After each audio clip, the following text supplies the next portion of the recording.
Tonight, somewhere, a beginner is standing in front of a mirror trying to tie a belt. Their fingers fumble. The knot slips. They start over. Across town, a black belt does the exact same motion in under 2 seconds, without looking down. Same wrap, same cross, same square knot, centered every time. You have probably tied this exact knot yourself 100 times, without ever asking why it looks the way it does. But the real reason is far stranger than habit. It is not tradition for tradition's sake. It is not just neatness. The way a karate belt is tied encodes a working theory of the body that predates modern sports science by more than a century, and once you see it, you cannot stop seeing it. Start with the knot itself. It is called a square knot, or musubi in Japanese. Musubi simply means to tie, or to bind together. Every karateka learns it the same way.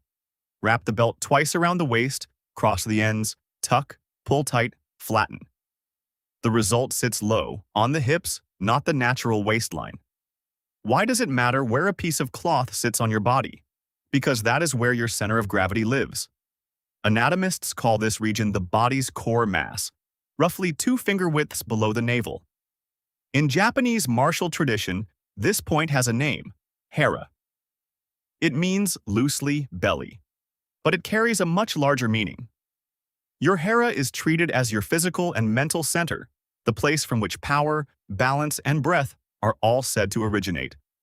The belt is not decoration. It is a marker. It sits directly over your hara, on purpose every single time. Here is where it gets interesting.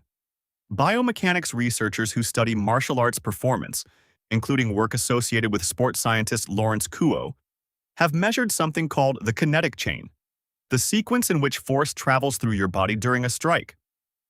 A punch does not begin in your fist. It begins in your hips. Force generated near your center of mass travels upward and outward, gaining speed as it moves through the torso, shoulder, and arm. Your fist is the last stop, not the source. So when a black belt cinches that knot low and tight, they are not just following etiquette. They are physically reinforcing the exact zone their strikes will originate from. Every time they check their belt, they are, in effect, checking their center. Now think about the wrap itself. 2 full loops around the waist, tucked flat, square knot on top.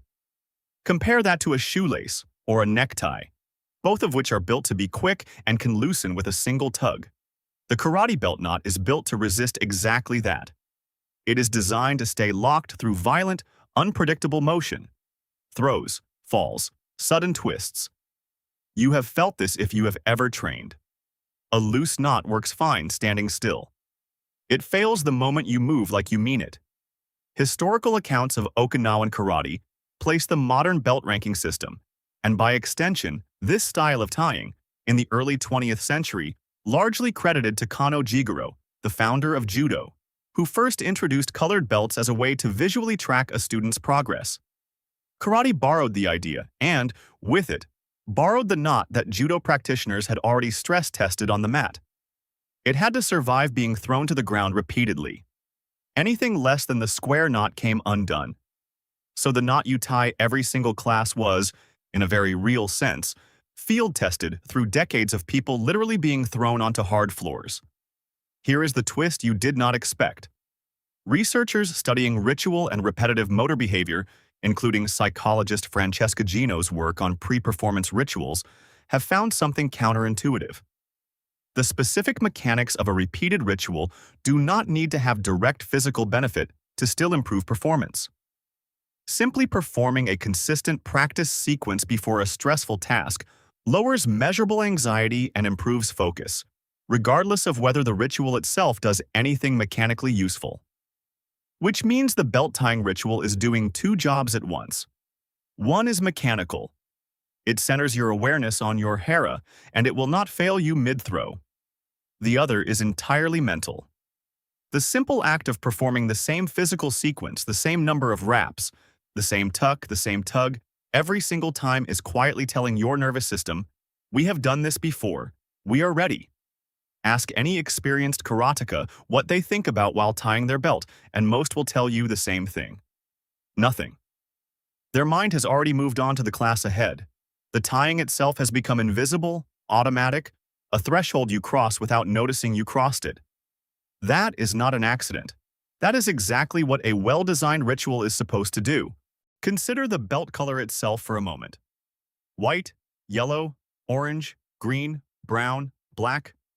On the surface, this looks like a simple progress bar, a video game leveling system built from cloth. But the deeper explanation ties back to something almost embarrassingly practical. Historical accounts suggest early practitioners simply never washed their white belts. Over years of training, sweat, dirt, and grass stains would darken the fabric, gradually from white toward black. The story, whether fully accurate or partly myth, still contains a real truth. Rank in karate was never meant to be given. It was meant to be earned through repetition, until the evidence was written directly into the fabric you wore around your center. Your belt was never just showing others your rank. Originally, it was showing the wear of your own hours. Now bring this back to the mirror, back to that beginner fumbling with the knot. They are not just learning to tie fabric. They are, without realizing it, learning to locate their own center of gravity by hand, over and over, until their fingers know where their hara is even before their conscious mind does. By the time they can tie it in under 2 seconds without looking, something else has usually happened too. Their punches have found more power. Their stance has found more root. Not because the belt caused it directly, but because months of returning attention, physically, to that same low point on the body trains the mind to return there under pressure, exactly when a strike demands it. Think about what else in your life works this way. A pilot's pre-flight checklist, a surgeon's scrub-in routine, a musician's warm-up scales.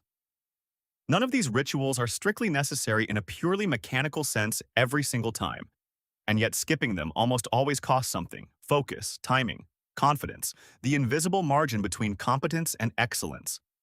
You have your own version of this ritual, whether or not you have ever set foot in a dojo. Maybe it is the way you lace your running shoes before a race. Maybe it is the exact order you check your bag before leaving the house. Small, repeated physical acts that quietly tell your nervous system what is coming next. So the next time you watch someone tie a karate belt, low, tight, square knot centered, in under 2 seconds, without a single wasted motion, you are not watching an act of tradition for its own sake.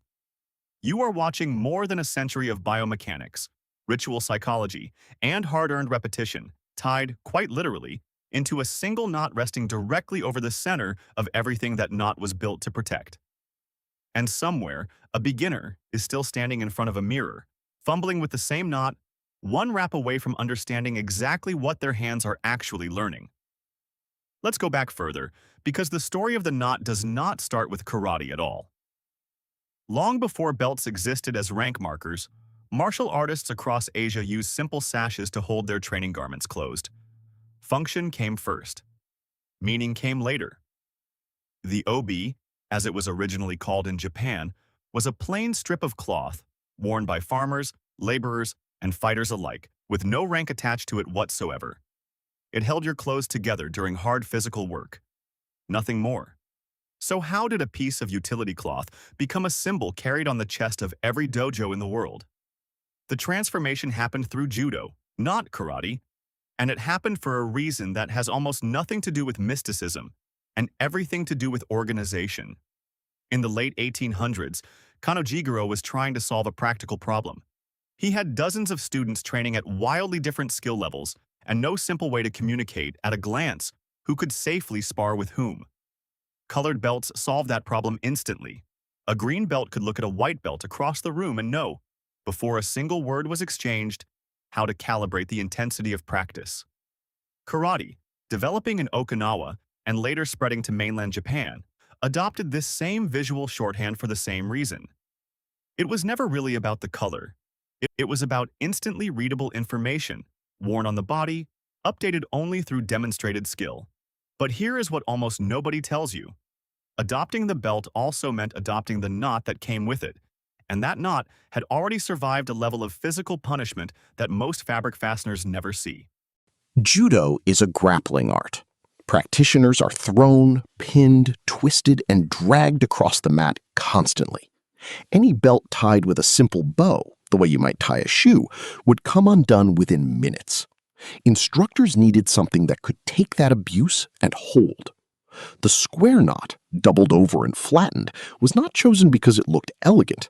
It was chosen because after years of trial and error on a mat full of falling bodies, it was one of the only configurations that consistently refused to fail.